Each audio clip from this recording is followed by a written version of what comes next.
Hi everyone, this is the fourth video of our series called Essential Skills for Mechanical Engineers. In this video, we are going to talk about tool design engineering. A component or device that is used to manufacture other components is called a tool.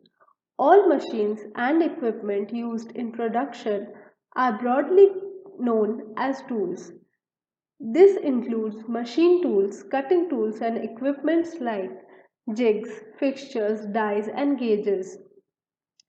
Tool design is a process of designing and developing the tools, methods, techniques needed to improve manufacturing efficiency and productivity.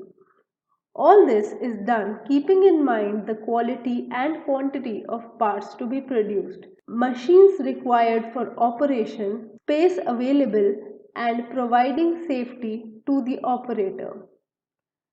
As a tool design engineer, you can either work in the R&D division of a machine tool manufacturing company which invents more and more advanced machines, or in a product based company's design team.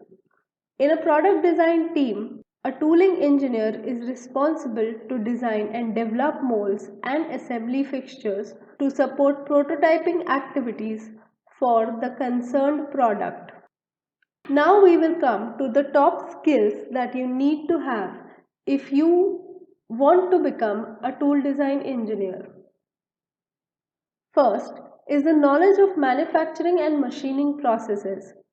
Since tools are primarily responsible to aid manufacturing and production of parts, a tool design engineer needs to be thorough with the processes involved in turning the raw material into a finished product.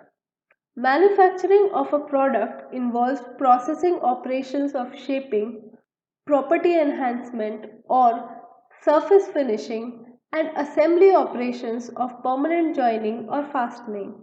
A tool design engineer should be aware of all these techniques and operations. Second is knowledge of different types of tools.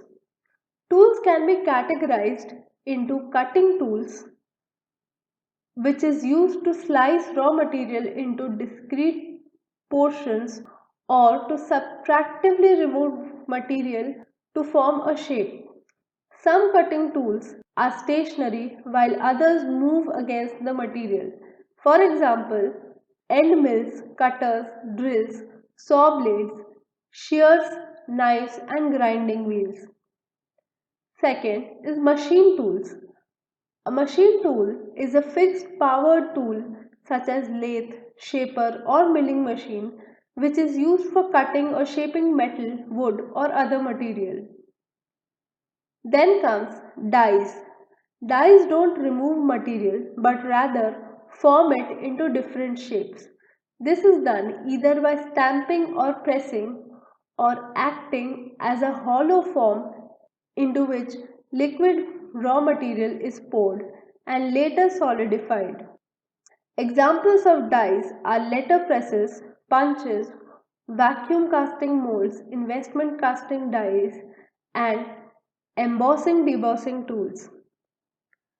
Press holding dies are used for sheet metal works, while forging dies are used for hot and cold working, upsetting, extrusion, and cold finishing.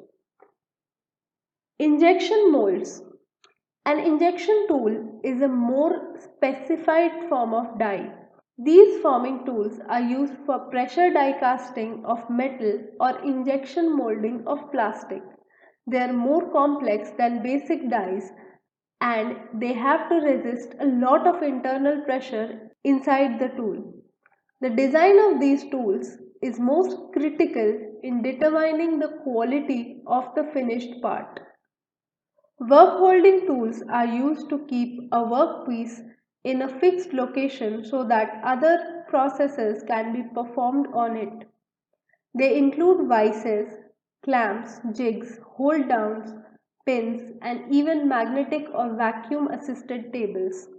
Tool holding devices such as tool posts and harbors are also used.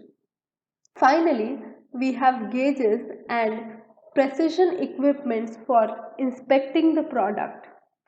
We do not design tools that are readily available in market. We only work on those tools that are specific for the particular product at hand. The third important skill is the knowledge of loads and stresses.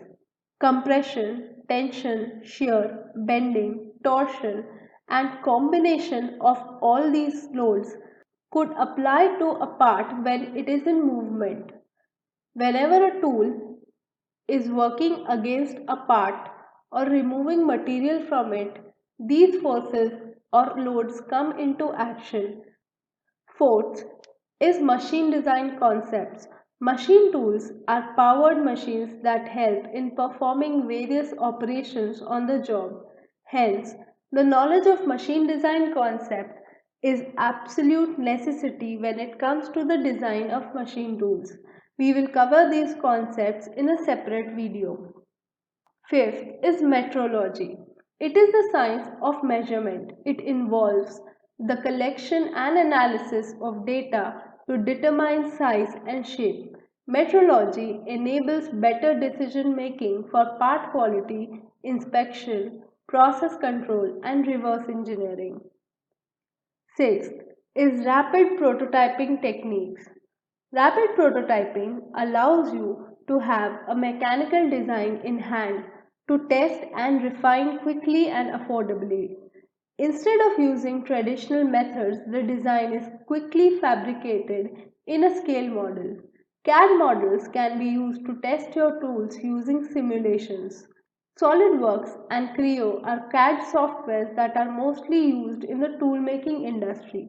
Smaller tools such as cutters can also have 3D printed prototypes. Seventh is design for safety. Safety can concern either product safety or human safety. Product safety here addresses the quality of the tool or its usage without any risk, while human safety is concerned with accident prevention during the work. Safety measures need to be taken during the design phase so that the parts that are produced by these tools meet the desired outcome without causing any damage to the operator or the tool itself. At UpSkul, we have expert mentors who train these skills and help you to get your dream job. See you in the next video.